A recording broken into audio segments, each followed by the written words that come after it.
Всем мира, друзья! Сегодня поговорим о Крымском ханстве в 18 веке. Алга. Крымское ханство с начала своего существования сталкивалось с русским государством.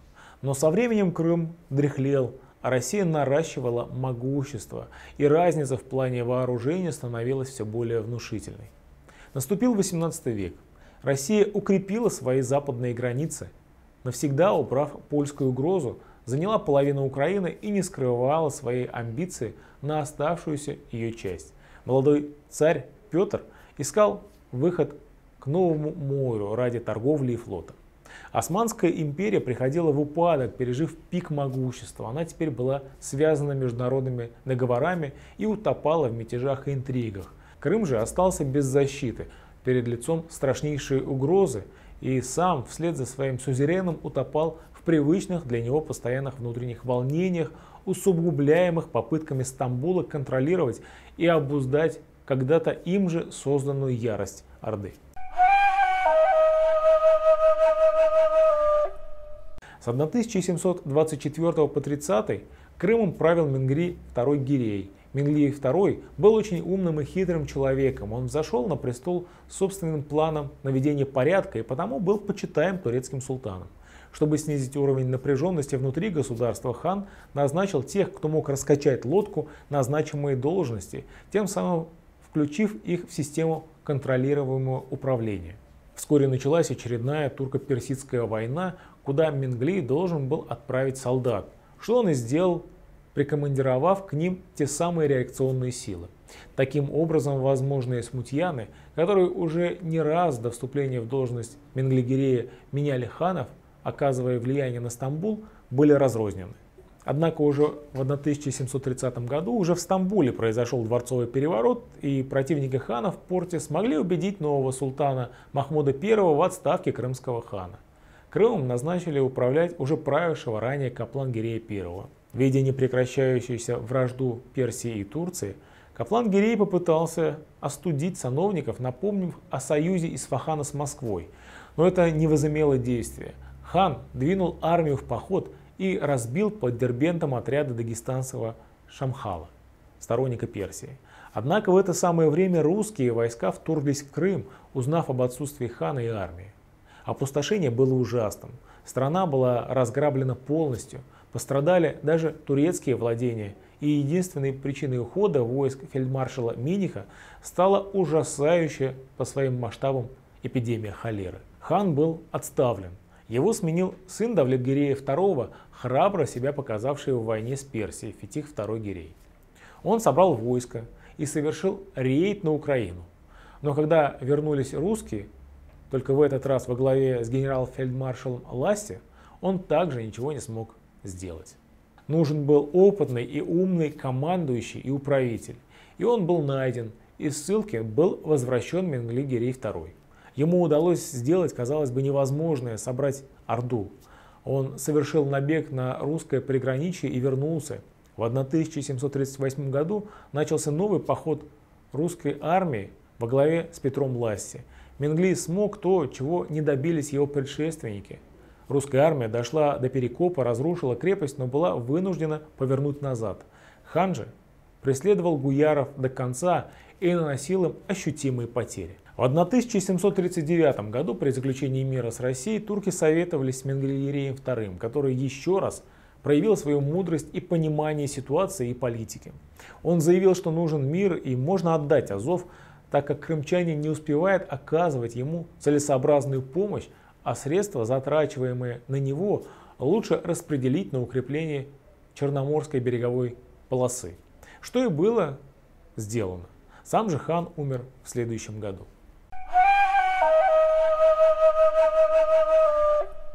Во второй половине 18 века Крымское ханство окончательно превратилось в буфер между увядающей Османской империей и постоянно нарастающей российской. Стал вопрос о существовании государства. После череды ханов в 1758 году новым главой стал Крым II Гирей. Крым мечтал отомстить России за походы 30-х годов.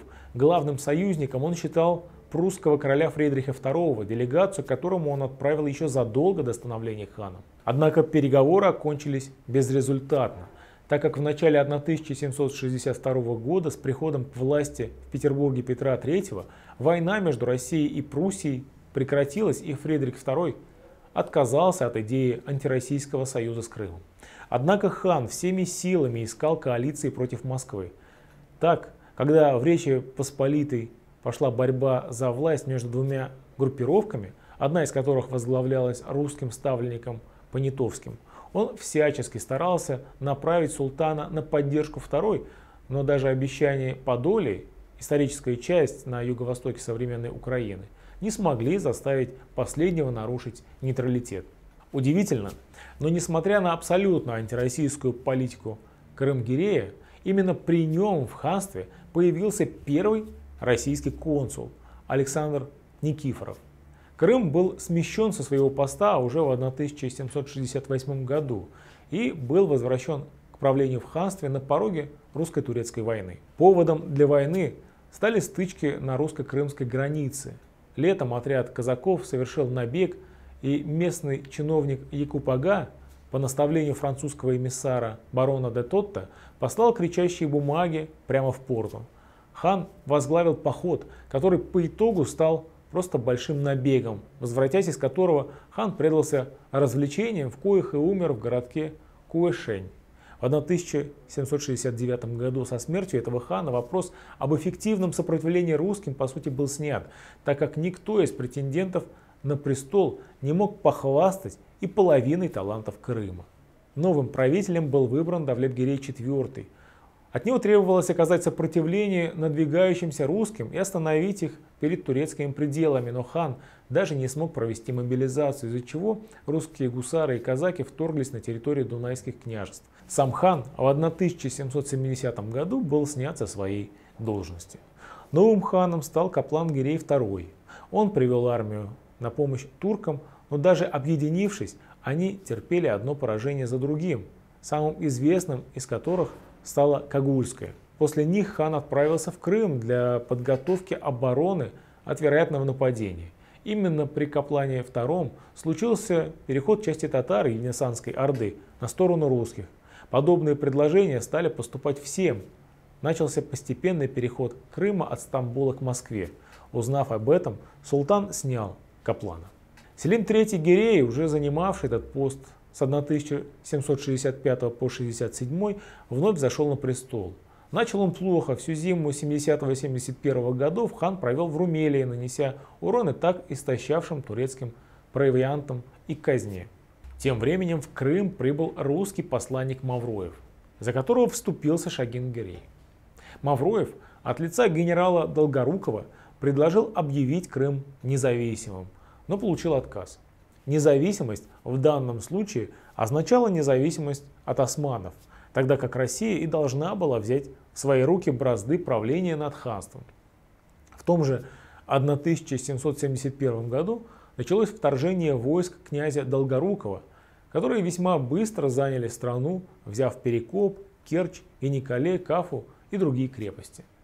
Хан Селим уехал в Турцию, а в Крыму был избран местными биями Сахип-Гирей II. В 1772 году совместно с биями родов Ширин, Мансур и главой ногайских племен подписал договор с Россией, по которому Крымское ханство получало независимость, о котором мы уже упоминали выше. Тем временем, после срыва мирных переговоров между Россией и Портой в 1772 году, османы решили отправить в Крым войско для восстановления контроля над бывшим вассалом. Войско повел бывший хан Давлет-Гирей IV. Однако в 1774 году был заключен Кучук-Кайнарджийский мирный договор, согласно которому Османская империя признала независимость Крымского ханства. В российское правление переходил Едисан и значимые турецкие крепости на территории ханства Керчь, Еникале, Кинбурн. Произошло расширение русского Черноморского флота. Несмотря на то, что крымчане весьма благосклонно отнеслись к русской инициативе об отделении от Османской империи, существовала весьма многочисленная группировка людей, желавших вернуть старые порядки. После заключения мира 1774 года русская армия начала выводиться с территории ханства из-за недовольства местного населения, закрепляемого нотами Сахиб-Гирея. Когда большая часть войск оказалась выведена, на полуостров высадились войска Давлет-Гирея IV. Действующий хан Сахиб II ретировался, и Давлет-Гирей IV вновь занял престол. В Порту была отправлена делегация с прошением возвращения к старым договорам. Там начались советы. Среди турецких сановников было распространено мнение о необходимости подобных соглашений, но султан понимал последствия этих действий, а потому Давлет-Гирей IV фактически был брошен на произвол судьбы при официальных заявлениях Стамбула о согласовании различных вопросов. Крым в период своей независимости представляет из себя анархию в плохом смысле этого слова. Слабость власти в сочетании с постоянной смутой и отсутствие контроля со стороны Порта или Кремля. Давлет IV не мог долго держаться в такой обстановке, а потому всячески пытался вернуть ханство под контроль Османской империи.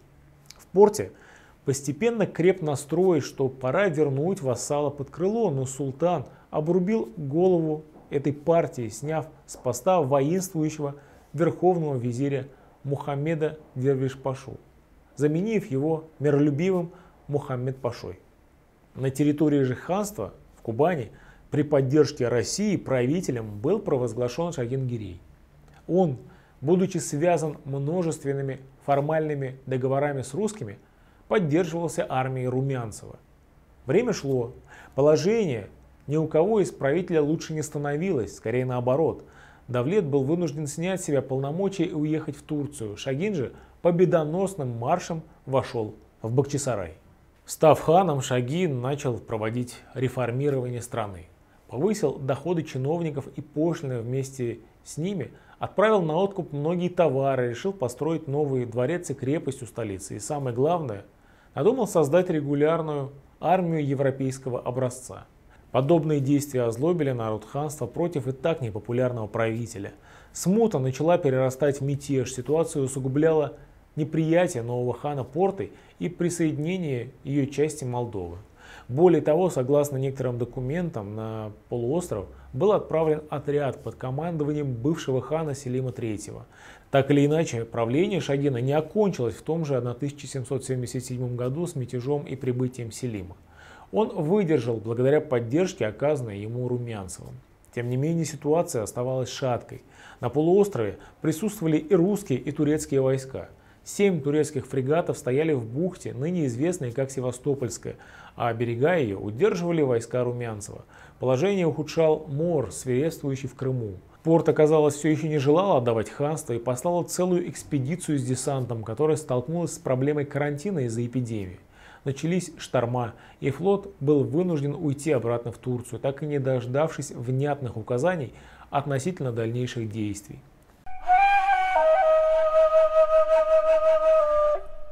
В 1779 году была заключена Айналы-Кавказская конвенция, по которой Порта признавала Шагин-Гирей ханом и обязывалась соблюдать все положения Кучук-Кайнарджирского мира.